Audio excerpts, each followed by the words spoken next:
अंधभक्तों, ये जो खबर मैं सुनाने वाला हूं ना इस वीडियो में, ये सब जो पूरा कांड है ये भी तुम्हारी ही वजह से कहीं ना कहीं हो रहा है।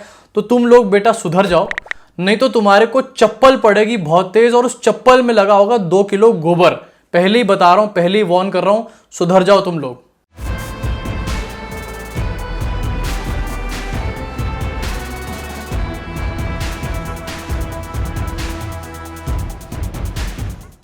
तो दोस्तों, एक बड़ी खबर लेकर के आप लोगों के सामने मैं यहां पर आया हूं। अगर आप लोग चाहते हैं कि फ्यूचर में आप लोगों के साथ बेवकूफ ना बनाया जाए, आपको चूना ना लगाया जाए, तो इस वीडियो को एंड तक जरूर देखिएगा, बहुत ही ज्यादा इंपॉर्टेंट है। और अगर आप लोगों को लगता है कि आपके आसपास के लोगों को भी चूना ना लगे आने वाले समय में, तो उनसे भी इस वीडियो को शेयर करिएगा और उनको भी बोलिएगा एंड तक जरूर देखें। एक बहुत बड़ा फर्जीवाड़ा, एक बहुत बड़ा कांड आने वाले समय में होने वाला है। अगर आप लोग कोई हार्ट के पेशेंट हो, दिल के मरीज हो, तो मैं आपसे गुजारिश करूंगा कि यहीं पर ही इस वीडियो को बंद कर दो, आगे बढ़ो ही मत। अगर आप लोग कोई शुगर वुगर के भी पेशेंट हो तो यहीं पर रुक जाओ, क्योंकि ये खबर सुन के आप लोगों को एक बहुत बड़ा झटका लगेगा, शायद आप लोग सहन ना कर पाओ। वहीं दूसरी तरफ जो अंधभक्त हैं, जिनसे मैंने शुरू में भी वीडियो में एक बात बोली थी, वो अगर ये वीडियो देख रहे हैं यहां तक, तो वो मिठाई का 1 किलो डब्बा मंगाएं लड्डू का अपने हलवाई के यहां से आसपास, और उस पूरे डब्बे को उठा करके खा जाएं। क्योंकि दोस्तों, खबर ही कुछ ऐसी है। खबर है बिहार इलेक्शन की। बिहार इलेक्शन के रिजल्ट आ चुके हैं और भारतीय जनता पार्टी प्रचंड बहुमत से बिहार में जीत हासिल कर चुकी है। अभी आप लोग सोचोगे ये एकदम से पौरुष को क्या हो गया, क्या इसने अफीम सूंघ ली है, क्या इसने चरस पी ली है, एकदम से बिना इलेक्शन के रिजल्ट कैसे डिक्लेयर कर रहा है और क्या बातें कर रहा है यहां पर पौरुष।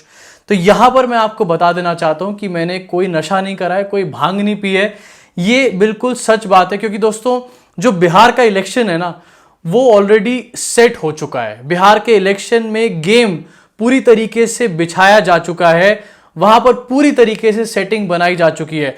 आपको लग रहा होगा कि शायद ईवीएम की सेटिंग होगी या फिर कोई इस तरीके से बड़ा कोई नया प्लान होगा भारतीय जनता पार्टी का, लेकिन आपको यहीं पर बता देता हूं कि ईवीएम वीवीएम का कोई लेना देना नहीं है।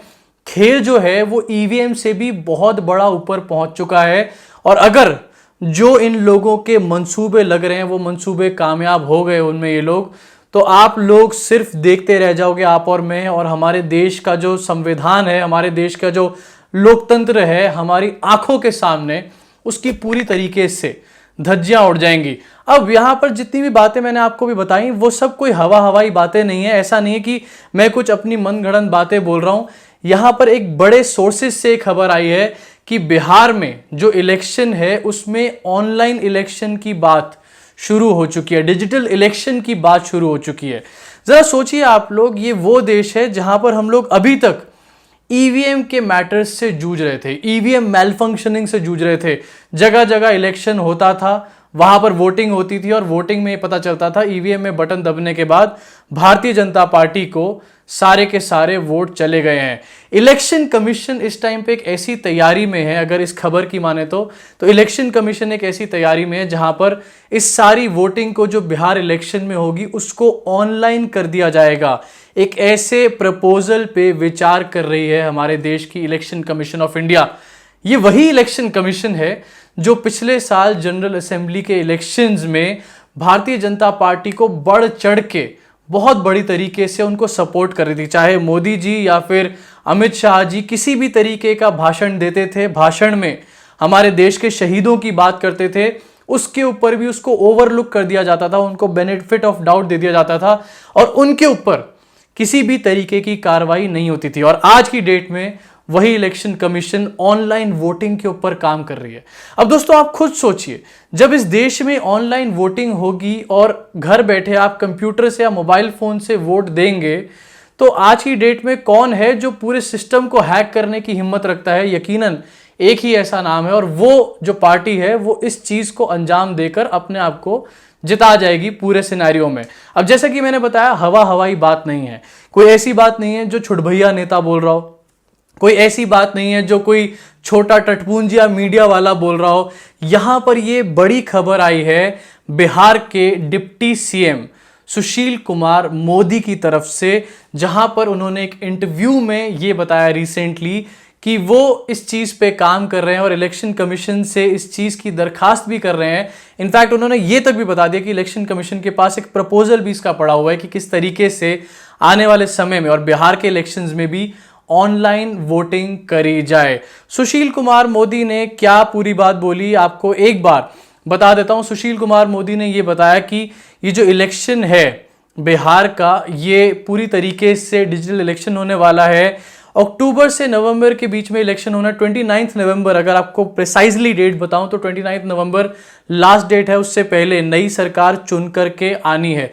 तो सुशील कुमार मोदी ने यह कहा कि इलेक्शन कमीशन इस चीज़ पे काम कर रहा है, या फिर ऐसे इलेक्शन होंगे या फिर सोशल डिस्टेंसिंग का पालन करके, जैसे कि साउथ कोरिया में हुए थे 15 अप्रैल को इलेक्शन, उस तरीके से इलेक्शन होंगे। भाई सोचने वाली बात है, हमारे देश में साउथ कोरिया जैसे डेफिनेटली यहाँ पर जो सर्कमस्टांसेस हैं वो बन के खड़े नहीं हो सकते।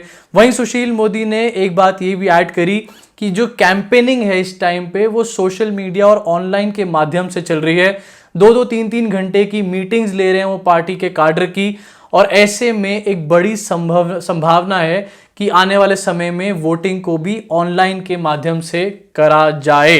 ये सब चीजें बड़ी खबर निकल कर आई है, और कोई छोटे मोटे शख्स की नहीं, डिप्टी सीएम की बिहार के बड़ी खबर निकल कर आई है। हालांकि उसके बाद जेडीयू ने भी इसका विरोध किया और आरजेडी ने भी इसका विरोध किया, लेकिन एब्सोल्यूटिज्म का जमाना है, विरोध करने से यहां हो ही क्या जाता है, हमारे को क्या हासिल होता है, ये हम लोगों ने पिछले 5-6 सालों में देख ही रखा है।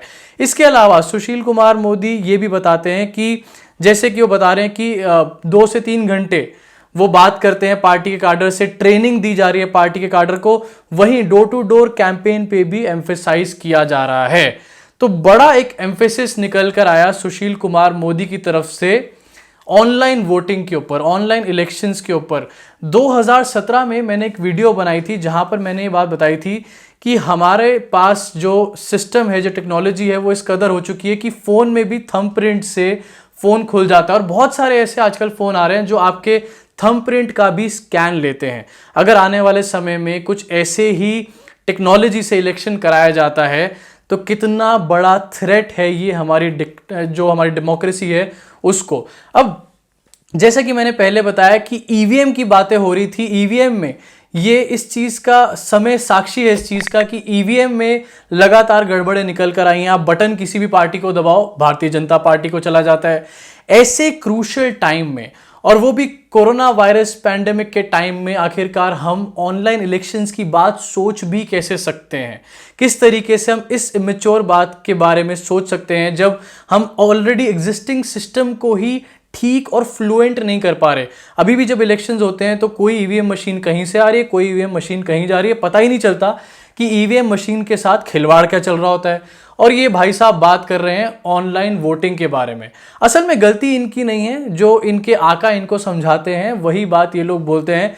ये लोग इतने बड़े नहीं हैं कि अपने आप भी किसी भी बात को बना के या फिर अपनी रिसर्च के बेसिस पे कोई बात निकल कर बोल दें। एक एक छोटी छोटी बारीक बात भारतीय जनता पार्टी के हेडक्वार्टर्स से निकल कर आती है, उसके बाद इस तरीके के नेता ऐसी बातें बोलते हैं।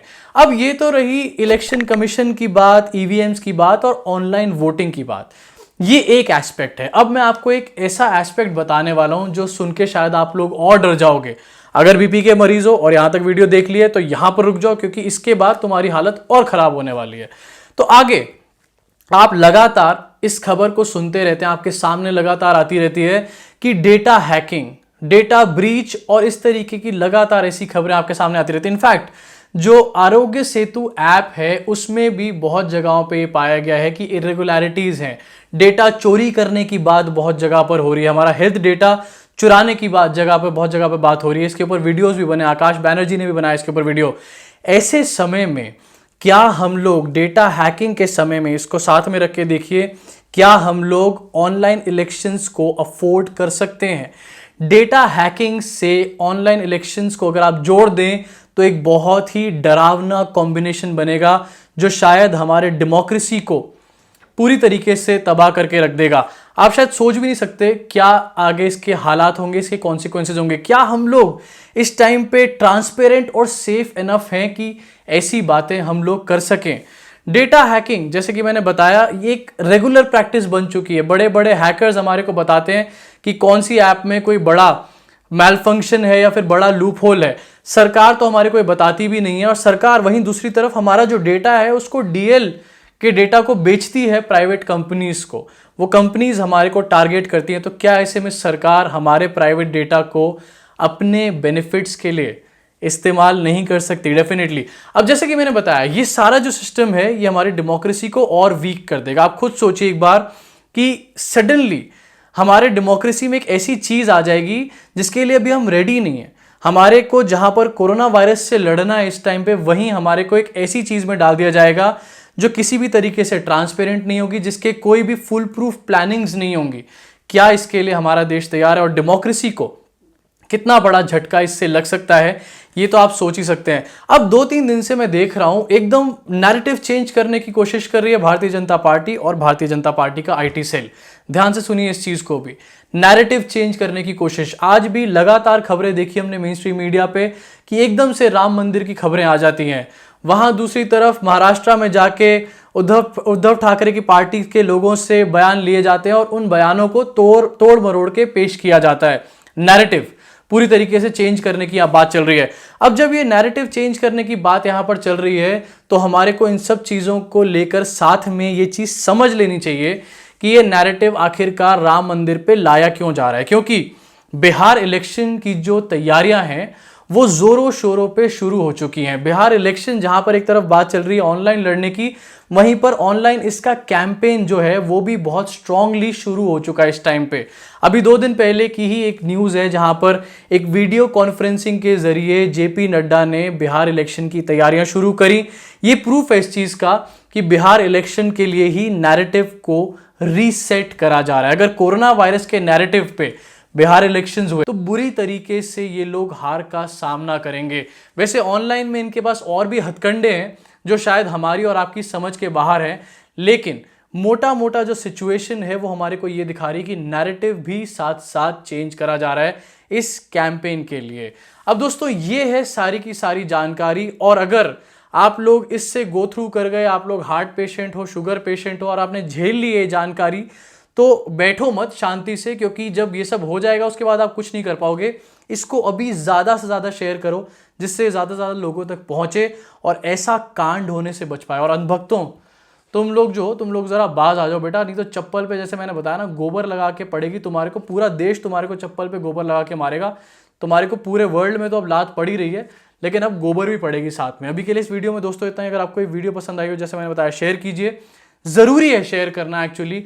अगर आपको मेरा काम पसंद आ रहा हो तो नीचे डिस्क्रिप्शन में लिंक है पेट्रियन का, वहाँ जाके आप लोग मुझे सपोर्ट कर सकते हैं। अभी के लिए इतना ही, धन्यवाद।